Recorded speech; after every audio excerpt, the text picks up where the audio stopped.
ايوه ميدو. لا طبعا مبسوط بالزمالك؟ انا زعلان ان احنا كنا كسبانين وتعادلنا يعني الحقيقه، لان لا يعني كان ممكن هو دايما كده. دي حقيقه في عامل نفسي مهم.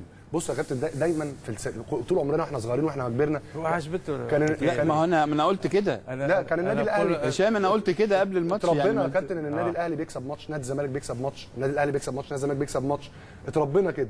انما ان يبقى في سنين نادي الزمالك ما بيكسبش النادي الاهلي، احنا ما تعودناش على كده يعني. ما ده انتوا متعودين دايما على كده. يعني نادي الزمالك تعوده دايما. لا نادي الزمالك النادي الاهلي لم يهزم النادي. انتوا تعرفوا بعض. النادي الاهلي ما تنظرليش انا محايد. النادي الاهلي لم يهزم نادي الزمالك لمده 11 سنه، من سنه 62 ل 73.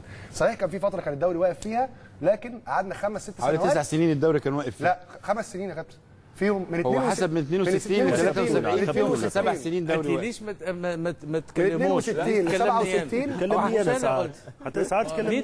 من 62 ل 67 كان نادي الزمالك بيتفوق على النادي الاهلي.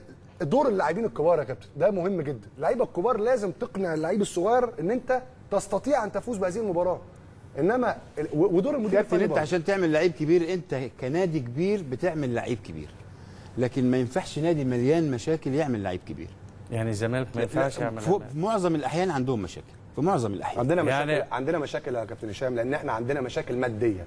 تمام، مشاكل الماديه لان في السنين اللي فاتت كان التمويل التسويقي من الدوله كان يتجه في اتجاه النادي الاهلي فقط.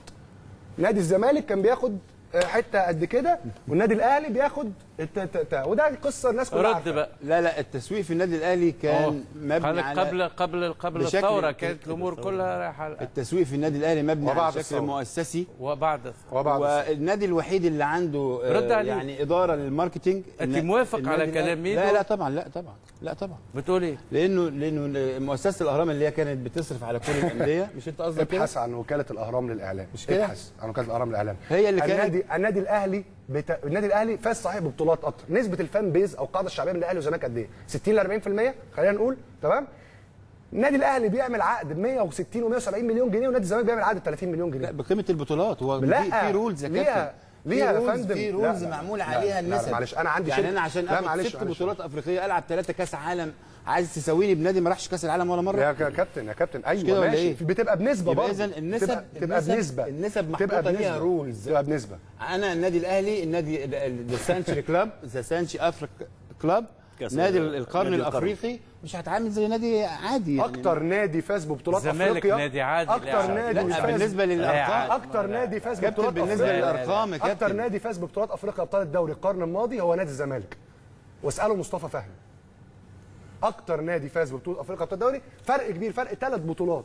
فبنتكلم عن اعظم نادي في افريقيا في القرن الماضي. نادي الزمالك النادي الاهلي ونادي الزمالك هم قطبي الكره المصريه، ما فيش حد يقدر يتكلم عن كده. ولذا الزمالك مش نادي عادي يعني. مش نادي عادي. انا بتكلم في الارقام اللي ادوا من خلالها النسب راحت برضه يا كابتن، بتبقى النسب تتفاوت، ما بقاش النسبه 1 ل 10. كان في شكل ممنهج للنسب، قالوا بوينت على كذا، بوينت على كذا.